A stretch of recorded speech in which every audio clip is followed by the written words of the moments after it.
Hello, this is Cody Carlson doing Module 8, Legal Aspects of Teacher Evaluations. My first article, Teacher Evaluations and Issue Overview, it described the whole idea of a teacher observation as to create and provide feedback to teachers that will translate to improved teaching practices. Like, that's what it was created to do.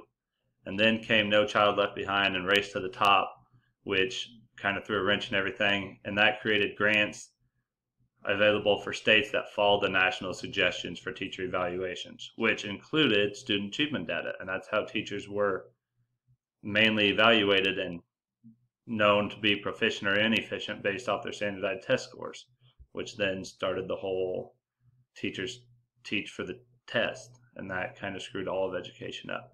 Legislation looked to change teacher evaluations quickly to identify bad teachers and remove them efficiently.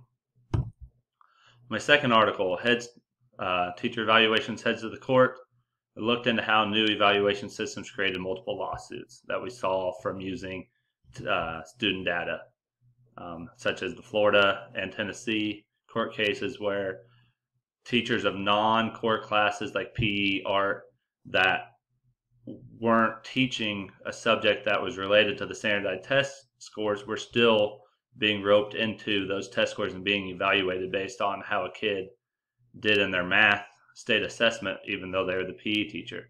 And they said they were judged unfairly on the progress of students.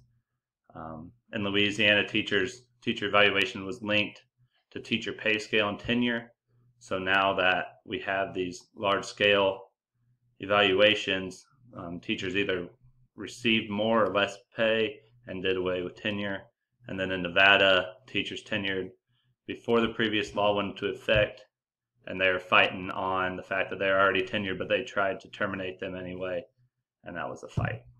Article 3, now the Every Student Succeeds Act, that replaced the No Child Left Behind Race to the Top, and this act was in 2015 to require, and it eliminated the state standards and state testing scores to be a significant amount of the student evaluation. So basically repealed using standardized test scores to evaluate teachers. This brought back ownership to the states and individual school districts. States were now in charge of developing their own goals to gauge school performance, and it wasn't just through standardized test scores. Also, it did not create rights, but it kept rights of teachers and their collective bargaining. So if the state of Kansas already had collective bargaining through this act, they got to keep it. But let's say Missouri didn't have collective bargaining, they did not receive collective bargaining rights based off this act. So looking at my school district's teacher evaluation policy, just so that we can go through this, each evaluation is based on a minimum of 2 formal classroom observations. Each one of these observations has to be no less than 30 minutes and has to be done prior to February 15th. So when we say 1 evaluation, that counts as 2 observations. The evaluation process is 2 observations. We'll redundant it here.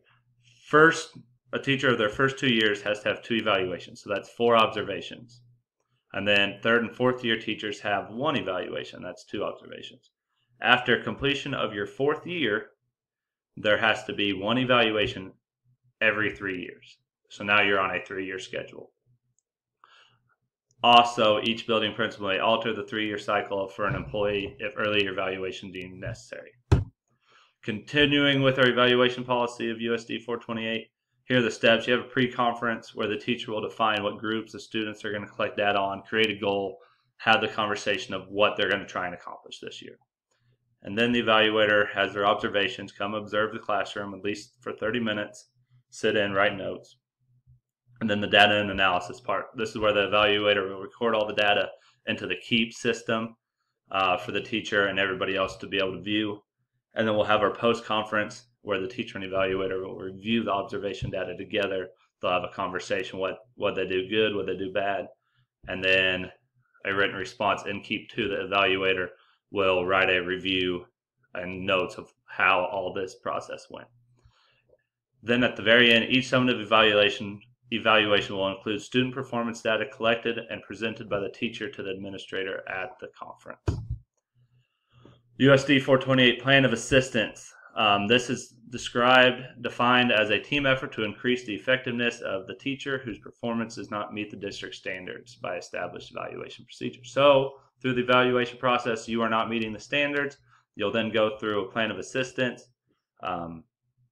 This has to be done after at least 2 evaluations.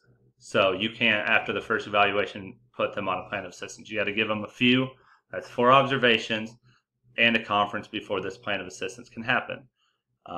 This plan of assistance cannot be less than a calendar year, and it can't be more than 2 years. So you have this window that they have to go through this process. Then they'll get a sheet. You'll have a conference. You'll sit down, talk to them, have the background information, statement of deficiency. So now we're putting a definition on what they're doing at a ineffective level, and then the general statement for plan. So now we're going to come up with a plan of how we're going to improve this teacher, and then you got to monitor their improvement. And then throughout over a year, less than 2 years, we're going to evaluate them and finally have a final conference. If the plan of assistance does not work, they could terminate you. Now the school district has the right to terminate you. The big long list, but basically you get due process.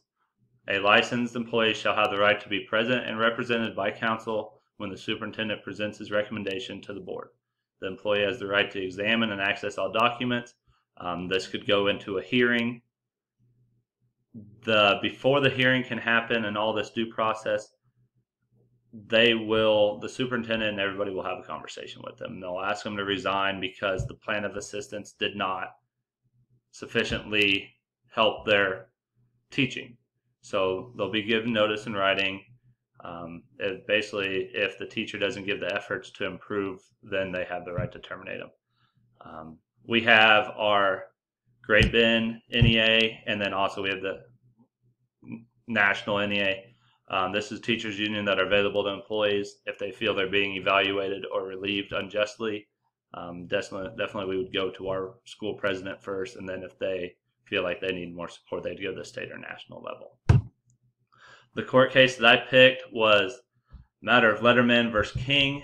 It was decided on 2016. Basically, a 4th grade veteran teacher of 18 years was terminated based off one bad year of teaching, based off of the gross score of the old No Child Left Behind, and she was deemed ineffective in her evaluation for 1 year, and they let her go based off of that, even though her previous years she scored in the high effective level. The whole lawsuit was to fight the state of New York's focus on growth models and to get that out of there. The ruling was growth measures must be modified to rationally evaluate teacher performance more than just a single year. Reflecting as a future administrator, I believe as a future building leader that being consistent and unbiased is a high priority in the evaluation process.